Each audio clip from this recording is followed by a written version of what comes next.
How do you calculate full service planning and the 10 to 20% fee?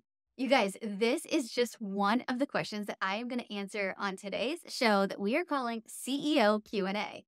If you are over in my free Facebook community called the Wedding Pro CEO Community, it is a thriving group of wedding pros who are building profitable wedding businesses that they absolutely love. And every once in a while, we go in and we ask if you have any questions that we can answer here on the podcast or on TikToks and Instagram. This is the Wedding Pro CEO podcast. I'm your host, Brandee, and my mission is to help you, the wedding industry entrepreneur, to build a profitable wedding business that you actually love. I've been a business coach for just over 3 years, and I have helped over 1,000 wedding pros to increase their income and to create profit and to start paying themselves a salary. I cannot wait to dig into today's episode with you in CEO Q&A. All right, you guys, Sierra said, what are some impactful ideas for grassroots vendor networking? I'm wanting to focus in more on vendor experience and would love to get some ideas going. I love this question, Sierra, because I'm a massive fan of grassroots vendor networking.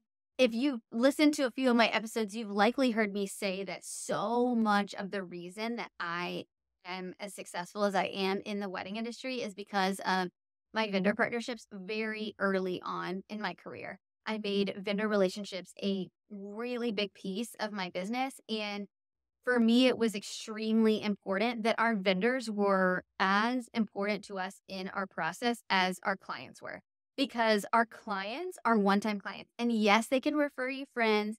And, we love that. And of course, we're there to serve our clients. But your vendors are the people who are going to continue to refer you over and over if they love working with you. So we always made it part of our mission at Blush to make those vendor relationships a really, really high priority in our business. So I would say grassroots vendor networking. The first thing I would tell you to do is you need to be at the networking events. Listen, the number of people that I talk to, wedding pros that I talk to in some of my programs or one-on-one coaching that say to me, oh, I just hate vendor networking. I know I need to do it, but I hate it. Okay. It is a necessary piece of your business. Y'all, if there's nothing else that you do to grow your business, you have to have strategic vendor partnerships. You have to. There's no way around it. And so the first thing I would tell you to do is get into some of the networking events. And when you go, I want you to go with a purpose. I don't want you to just go and then be like, that was a waste of 2 hours of my day. No one has 2 hours a day to waste by just going to a networking event and just like hanging out. No, you need to go with a purpose. Know who's going to be there ahead of time.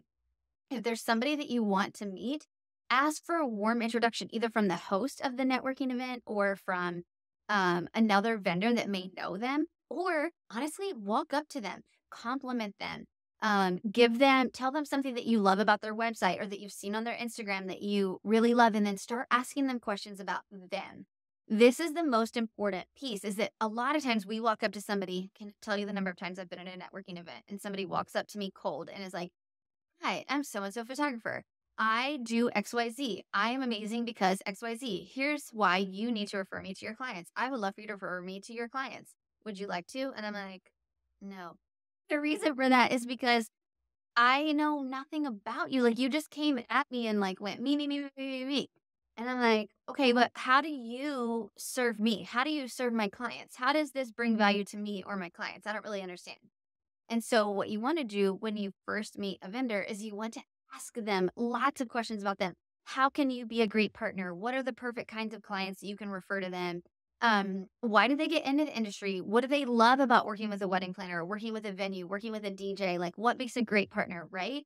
This is what I want you to think about. So first do that at the networking events. From the networking events, that's where you're going to determine, okay, I met this really great photographer. I met this really great DJ.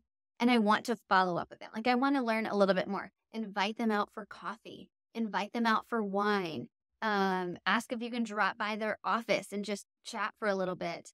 One of the things that I think I have found a lot of success with too is creating like energy packs that we take to a lot of our vendors, either during engagement season or when we're getting ready to go into high season. And we'll create small little packs, right? That just have like Red Bull, energy bars, Starbucks coffee, granola bars, trail mix, like protein bars, any of these kind of things, right? Sometimes we'll put like foot lotion or a candle in it, especially like when we're going into season, we'll be like, take care of your tootsies, right? And so it's really just staying top of mind. I think the next thing that I would tell you, and I think this one goes way undervalued because I know that there's some people who do not agree with this, but here's the thing. As a planner especially, okay, so Sierra is a planner, so I'm going to answer this from a planner's perspective, and then I'll give you some other details for different vendors. A planner's job is to be the orchestra director. Our only job is to make sure that everyone else does their job well. And so what that means is that we also need to make sure that everything they need to do their job well is there when they need it. So that's things like making sure the DJ table with their linen and their power is set up before their arrival time. Making sure that the cake table with the cake stand, with the cake topper, and the flowers are at the cake table before the cake person comes to deliver, right? It's these little things. It's making sure that as soon as you arrive at the venue in the morning, you're collecting from the bride or making sure that somewhere in the room are the rings, the perfume, the garter, the invitation, all of that's together for the photographer to be able to shoot as soon as they walk in, right? Like these are the things that will make you stand out to other vendors because they're like, you make my job easier. And that's what we want to do.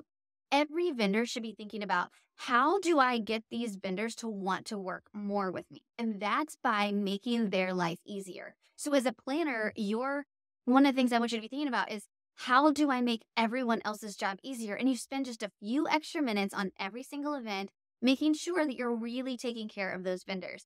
I'd also love to see you do things like, make sure that in the vendor room, you're taking time to ask them questions. Like when we sit down for vendor dinner, you only get like 20 minutes, right? I'm not sitting there just like, oh my gosh, today is so long. No, I would have sat there and been like, hey, DJ, we've only worked together once or twice before. I really loved your setup. Tell me more about how business is going, or what's your engagement season looking like, or how are your bookings? What are your favorite types of clients? Do you work here a lot?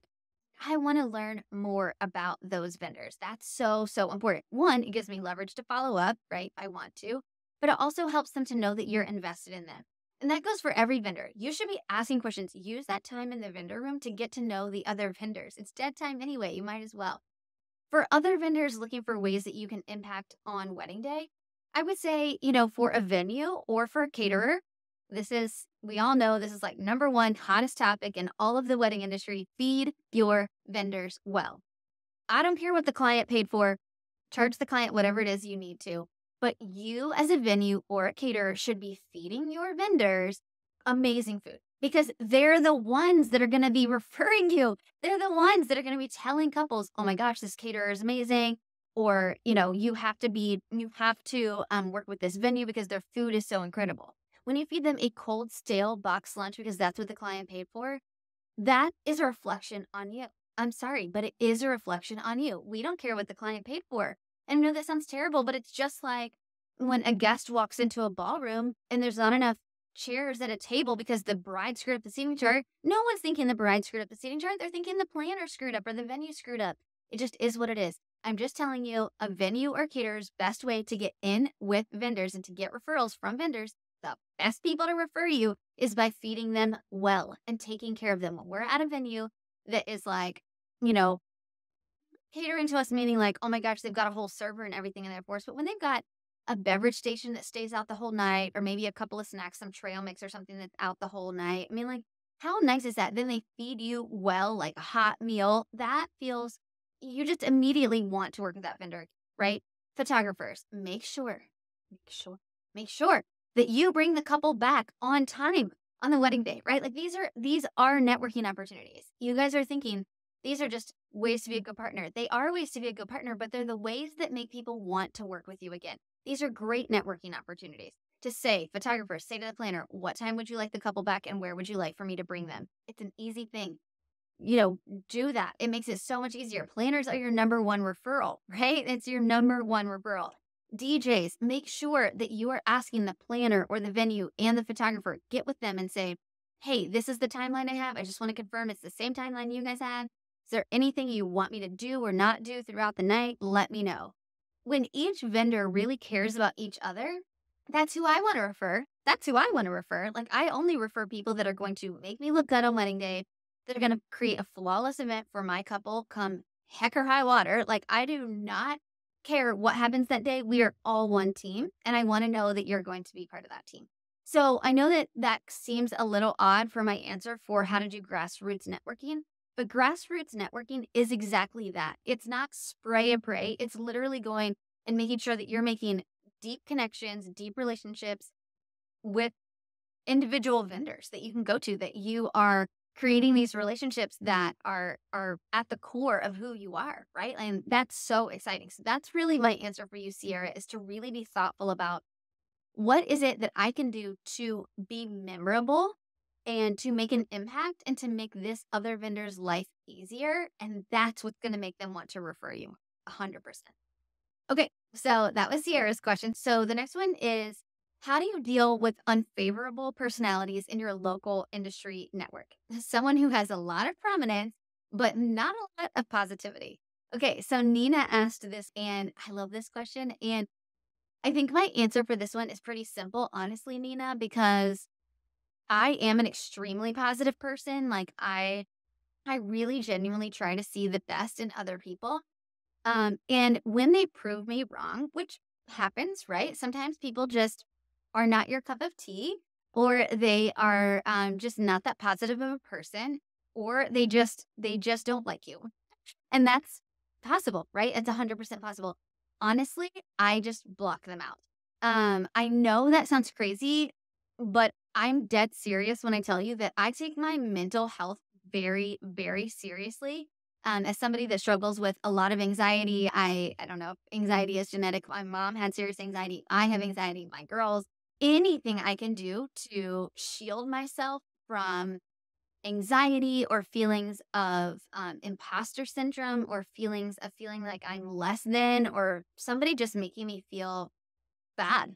I would happily give second and third chances if I feel like, maybe I just had an off day.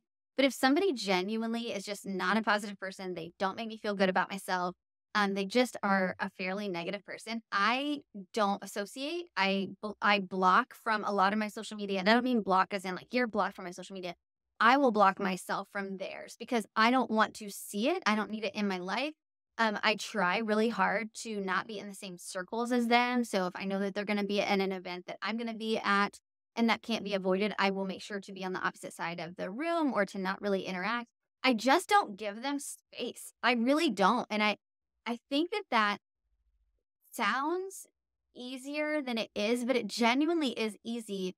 um, there's definitely one person in particular that when I read this question, I was like, oh my gosh, that I've had to deal with. And for me, I feel like it's honestly just forgetting that they exist, in the kindest way possible, but they can do their life and they can do their thing. And I don't even have to know about it, because unless you go on their social media or you go on their website or you put yourself in their space, you don't even really know what they're doing. Like, you completely forget that they exist.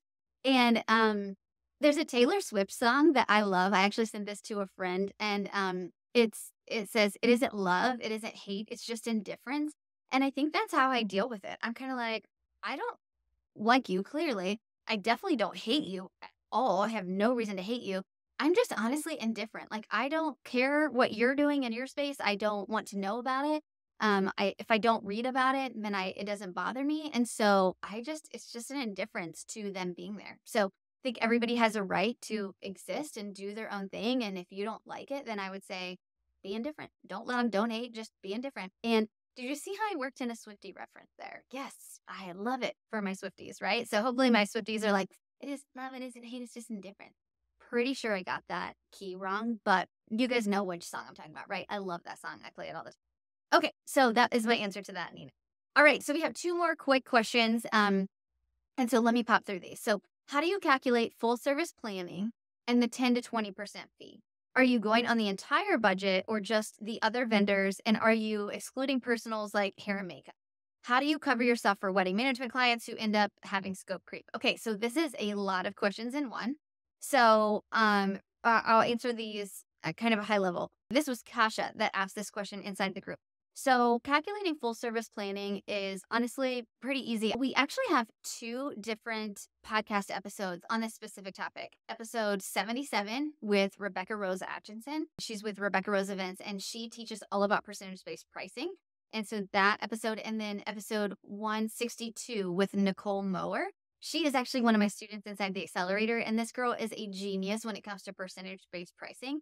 What I love about her episode is that she didn't always do percentage-based pricing. And so she really goes through her genesis of how she baby stepped into it, exactly how she breaks it down and how she sells it to her clients and how she tracks it.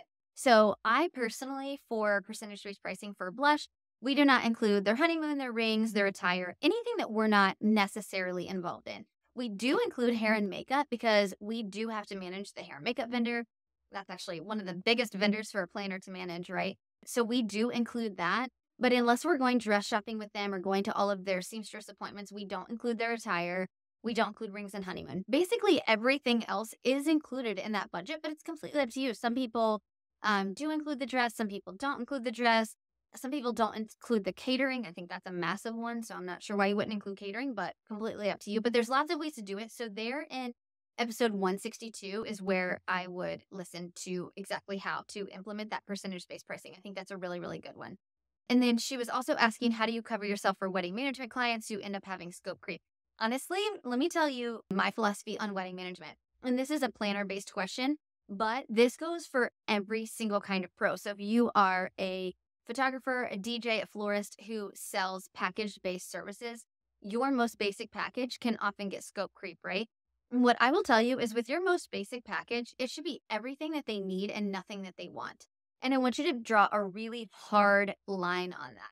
And that's because they've chosen to get your most basic service, right? It's just like getting a cheese pizza. A cheese pizza, it's hot, it's got sauce, it's got cheese, it's got crust, right? Everything you need for a pizza, it's fine, but it's nothing you want. It doesn't have the mushrooms, it doesn't have extra cheese, it doesn't have, garlic seasoning, topping or whatever. It doesn't have any of that because you didn't pay for it. So it's everything you need, but it's nothing that you want. You want the extra toppings. So make sure that you draw a really hard line. And then if they want to add on additional services, that's when you can say, absolutely, here's our a la carte or here's our next package up, right? But there's no scope creep in event management because it's literally a hard black line of, no, this is what we do. It's everything you need, but nothing that you want. And if you want additional services, we're happy to sell those to you, right? So that's what I would encourage everybody listening to really be mindful of, is that when you draw that hard line, then it makes it easier to not have that scope creep. It's when you're allowing like, oh, well, you can call us anytime and we're happy to give you an answer to your question. Well, then that ends up in 45-minute design consultations technically because they just had one 5-minute question, right? Or, oh, would you just come to the walkthrough and, it'll be quick and then you go and you've been there for 2 hours, right? So like, this is how scope creep happens. You need to draw a hard line of exactly what's included and what's not included. And then you need to make sure that you're charging for those additional services. Okay, last question is from Vicky. And Vicky said, what is your number one tip for building a team? And so I love this question too, Vicky, because I don't know that I would say that there's a one size fits all answer for building a team. I really don't. I think going back to question one of really figuring out what is it that you need first, I think what I see in the wedding industry a lot is that instead of building a strategic team right from the beginning, you kind of are just like, I'm overwhelmed, I'm busy, and you just start bringing on random people. So it's like, oh, I double booked this date, I'm going to bring in another planner. Or I'm so overwhelmed, I'm going to bring on a VA. Or I need social media done, so I'm going to bring on a social media manager. But there's no strategy behind it really, right? And so what I see when I start working with wedding pros most often is that you've got a team of just kind of like random people. And that's okay. That was how I actually started as well. I ended up with this huge team of just random people. And then I was like, wait a second. This doesn't make sense. I need to strategize this. And so that's what I really love doing with wedding pros is looking at your whole team and then understanding, okay, now that we have all of these people, let's start fitting the pieces in, right? And so what I would tell you is from the beginning, if you haven't already started building your team, right from the beginning, I would tell you really be thoughtful. Just like I told Taylor at the beginning of this episode, be thoughtful about what it is you need on your team. What are you not good at or what overwhelms you, and hire that out and then start building off of that. If you have already started hiring a team, meaning you've probably got a bunch of contractors that work for you, that's totally fine. What I want you to do is I want you to look at it all on paper, and I want you to look at each person's strengths and weaknesses. Also, what are they able to give to you? If they're all contractors but have full-time jobs right now, do any of them want to work full-time for you? Do any of them have that skill set that you might be missing to bring onto your team? And that's where I really want you to start thinking, okay, I'm going to look at this whole group and I want to start looking at which one of them fits here and which one of them fits here and which one of them fits here. The positions that I really tried to get in place for as many of my students as possible, as soon as possible, is yourself, obviously, sales. So we want to cover sales, whether that's going to stay with you or you're going to hire it out. An operations person. So this is the person that's, making sure all the wheels stay on the bus. So they're doing scheduling, they're getting clients onboarded and contracted. They're doing some of the admin stuff behind the scenes. They're doing some of the managing and training of the team, right? So that's your operations person. And then you have your marketing person. And that marketing person is the person who's making sure that your social media is staying up to date, that you're reaching out to vendors and doing some of the networking, that your name is being published as many places as possible, that when vendors tag you on social media, that you're retagging them and things like that. So those are really the key positions that I'm looking for on a team. And since they can't all be hired at once, when you have that team of contractors you've already started, I would say to really look at what do you need first and who do you have on your team that really fits that criteria the most, and fit them into that place. And then the next person will come, and then the next person will come, and the next person will come. And so I get really excited doing team strategy with students. Oh my gosh, this is like my favorite thing to do. If you've ever done a one-on-one with me, you know that one of the first questions I ask you is like, tell me about your team. And I want to know their first names, where they work besides working for you, if they have kids. I ask all the questions and I'm writing it all down. Like I have all of it because I'm like, okay, we could put Susan in this position. And Susan sounds like she's really detail oriented. So that would be helpful here. And she could work this many hours a week. So it's really fun to kind of just strategize that with you. And I do that both in my one-on-one sessions that I work with or inside my Accelerator. I'm obsessed with doing this inside the Accelerator as well. So if you have listened to any of these questions and you're like, you know what, this is it.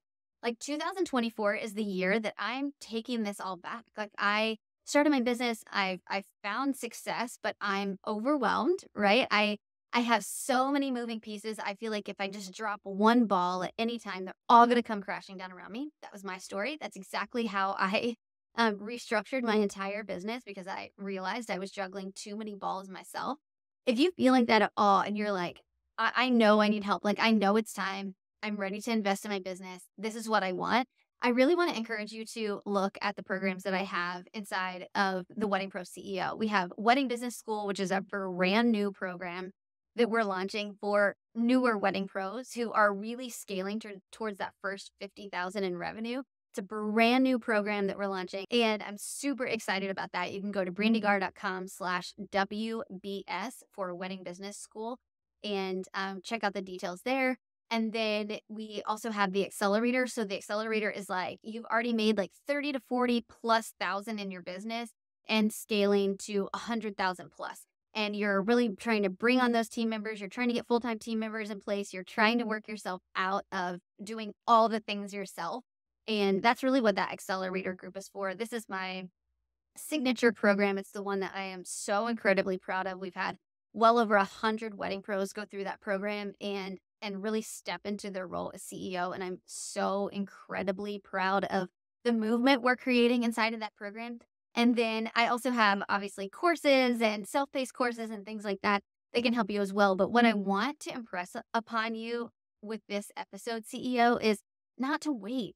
The longer you keep running your business on this hamster wheel of chaos that you're running your business on now, the longer it will stay that way. And while you may not think that you have time to do it, I promise you that 6 months from now, if you put the work in, your business will look completely different. You'll be able to spend more weekends with your family. You'll be able to sleep at night and not have so much anxiety. You'll be able to start paying yourself a salary and really feel like the CEO that your business needs it to be. I am so passionate about creating this movement for wedding pros to step up and to step into running their businesses like the CEOs that I know that you can be. So, you guys, thank you so much for being here every single week, and I will see you next time.